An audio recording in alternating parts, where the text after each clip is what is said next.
Welcome back and thanks for staying with us. Let's continue to this now. Traditional leaders in the Eastern Cape are raising the alarm about the escalation of assaults and murders of initiates and in some cases their traditional nurses during initiation season. According to the Eastern Cape House of Traditional Leaders and Khoi say about out of the approximately 30 or so initiates who have died during the current initiation summer season, others have been murdered in their sacred traditional huts. The initiation season, which marks the old age sacred custom, a traditional rite of passage for Xhosa males in the Eastern Cape, essentially aimed at transitioning a boy into a responsible man. Now, over the years, efforts to curb the deaths of initiates continue to yield no positive outcomes. We're now joined by Nkosi Mpumalanga Gwadiso, Eastern Cape House of Traditional Leaders Chairperson. So thank you so much for your time this afternoon. Let's first get your reaction on the killings in what has been called a blatant disregard of the sacred spaces used for traditional purposes. Thank you very much and good afternoon to you at the studio. Good afternoon to Eastern Cape and South Africa at large.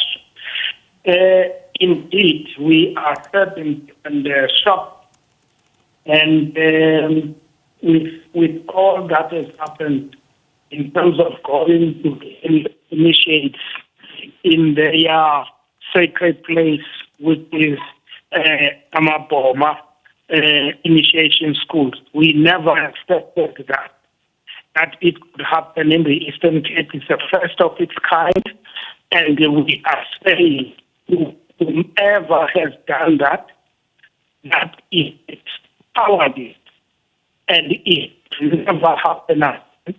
And we are calling on all community members to be vigilant and guard against such acts which are looking down upon our tradition. And we are calling on police to not rest and track the perpetrators the last place of their arrest.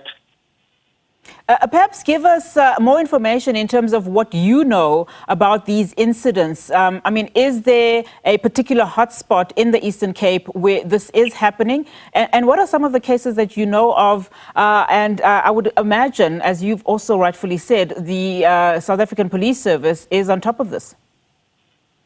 First, let me clear this.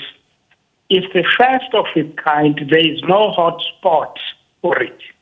It's an incident that happened in Xhosa and an incident that happened in Mamakwe. So there is no hotspot. It's not something that is happening regularly. It has just happened now, and we are the police are on it to check what were the reasons for such. But it's all criminality, as we understand it.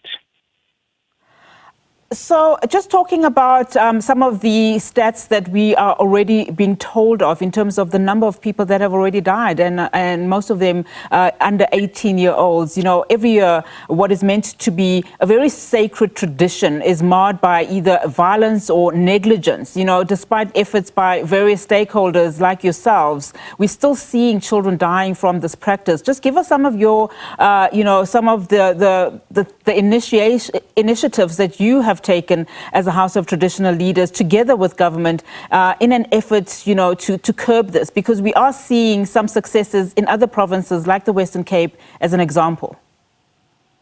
First of all, let me say we did the preparations for this season.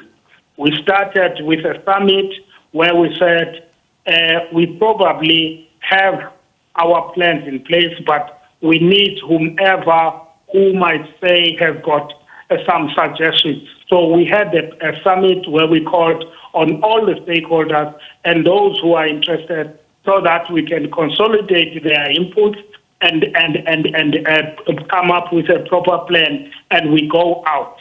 So we did that, and immediately after that, we went into rural areas and to all the areas in the Eastern Cape, doing awarenesses in terms of the legislation and in terms of the do's and the don'ts, and what is expected and what should be expected of the initiate and also of the parents and the community at large.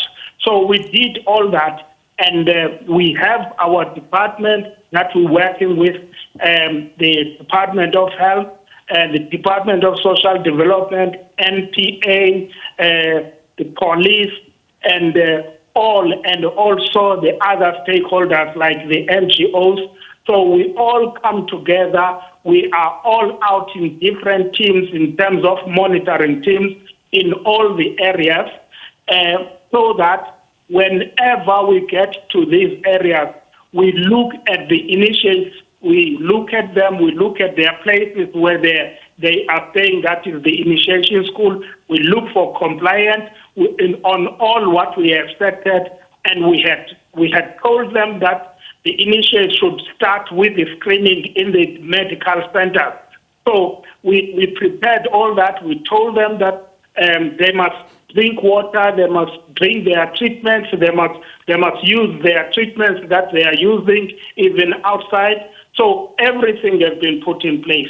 So we are shocked with the deaths that have come, but what we are comfortable about, there is no indication so far that the deaths that have happened, they are happening out of abuse of initiates in the initiation schools.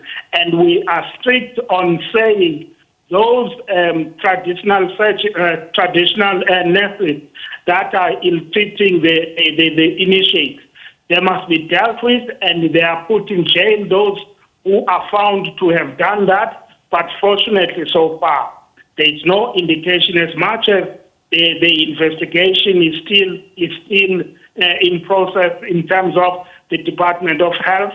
So we don't know exactly what has killed them. But normally what the main culprits before would be the dehydration and the sepsis. But we are still waiting as to what is it exactly that is, what is the culprit in terms of these deaths that we have experienced, besides those ones that are there because of the shooting. Nkosi, thank you so much for your time this afternoon. Of course, that is Nkosi Mpumalanga Gwadiso, and he is the chairperson of the Eastern Cape House of Traditional Leaders.